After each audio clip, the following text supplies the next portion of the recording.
Folks, welcome to the third hour of American Agenda. I'm Bob Sellers. And I'm Heather Childers, and we are now joined by our family of co-hosts, President of Reaching America and Project 21 member Derrick Hollie, and Executive Director of USA Strong, Aaron Elmore. And welcome to both of you today. Now, you interviewed President Trump earlier today, Heather.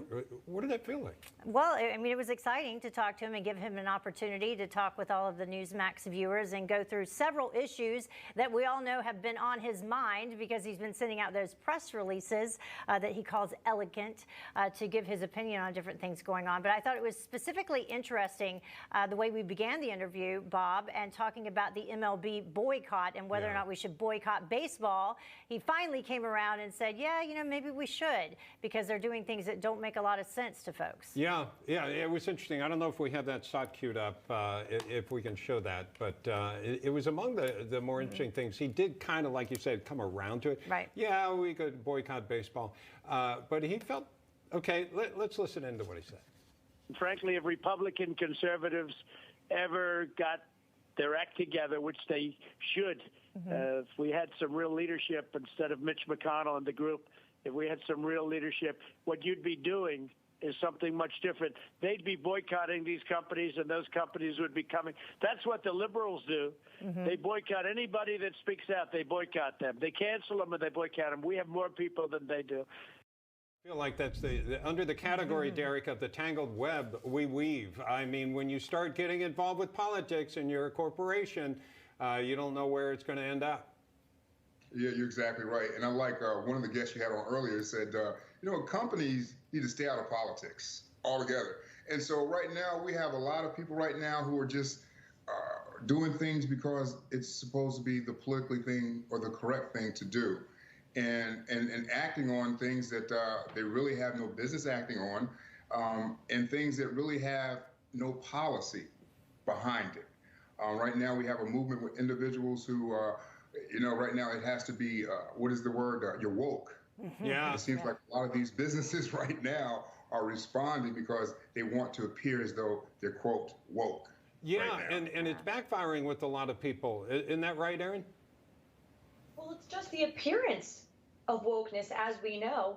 They moved this all-star game to appear to care about minorities. Well, if they cared so much about minorities, why didn't they appoint a commissioner of the MLB who was an African American? Because they've never had one.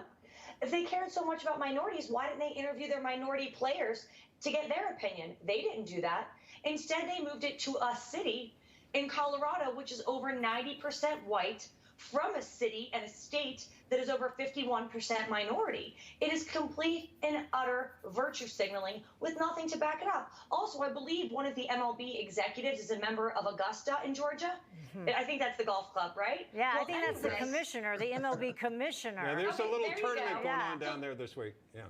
So, yeah, a little bit of golf going on there. Did he say, forget it, I'm going to not be a member there anymore? Of course not, because they only do what sounds good politically. They don't put their money where their mouth is in any way, shape, or form. And honestly, it's sick, and I hope their chickens come home to roost. Yeah, Heather, something that people may not be aware of, which I find a little ironic. I'm old enough to remember when I think it was William Coors that said something back in the 80s that rubbed a lot of people wrong. Yeah. And they perceived him as racist because he was saying about African Americans is the best thing that ever happened was that your ancestors were brought over here and changed. And he said something to that effect, which at the very least is insensitive. And what was his last name again? Coors. And where is the game now being played? Coors Field in Denver. Coors Stadium. Yeah, see, so there's that. Full circle. I see what you did there.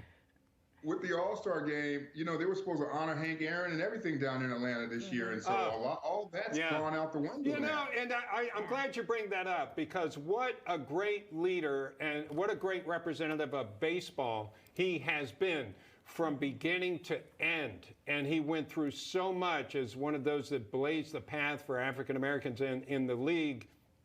And his home being right there in Atlanta and so beloved, it was a perfect opportunity, wasn't it? Yeah, absolutely. And now it's all for naught because, again, these corporations, everybody's woke. And it makes no sense moving the All-Star game and that whole entire week to Colorado, out of all places. And again, with no representation, with no input from these black players, from people living in Atlanta, who a lot of people wanted to see this All-Star game happen there because of the revenue that it generates. Sure. Yeah. Derrick, do you think that this will now make people perhaps pause before they have a knee-jerk reaction and not even read what the real details are of something before they respond? No? Unfortunately, I don't think so, only because, again, a lot of times people are misled by the media, and you only get snippets of what's really taking place. And even with this, what everything's going down with this legislation in Atlanta, it's all about the sound bites. And so I've argued to some of my best friends, I'm like, no, bruh, that's not what's going on. But they hear the sound bites, they take that and they run with it. And then we look like we're the bad guys all the time. So, yeah. Yeah, Aaron, you agree?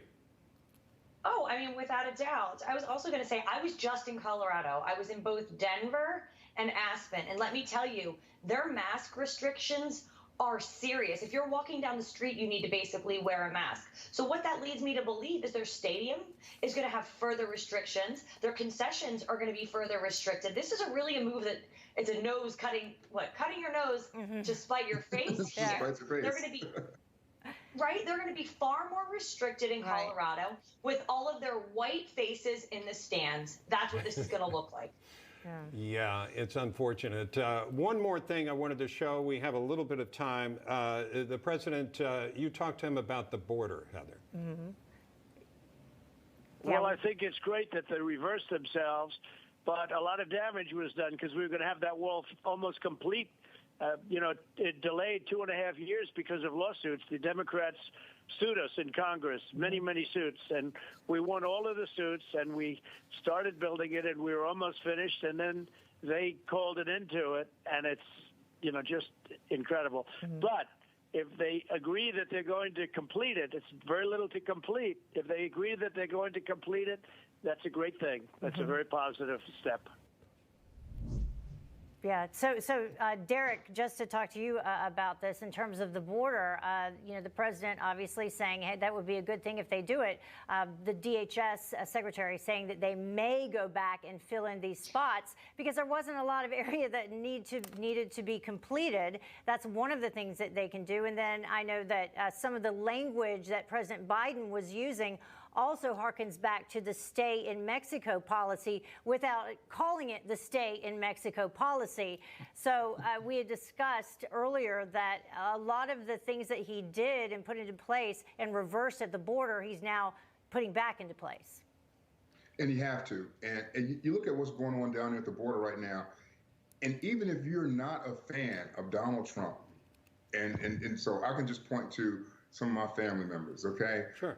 Who are not fans of the president. I'm the outcast of the family, if you will, okay? So, but even my sisters who are diehard Democrats, they're like, you know what?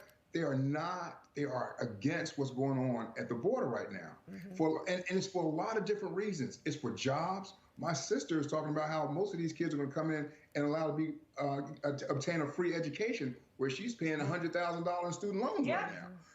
So there's a lot of different issues going on with these people across the border. In addition to that, what my biggest concern is right now is we're in the midst of this COVID, this pandemic, and a lot of these individuals are coming across the border right now. They're not being tested. They're just released into our population, and we don't have it under control right now ourselves.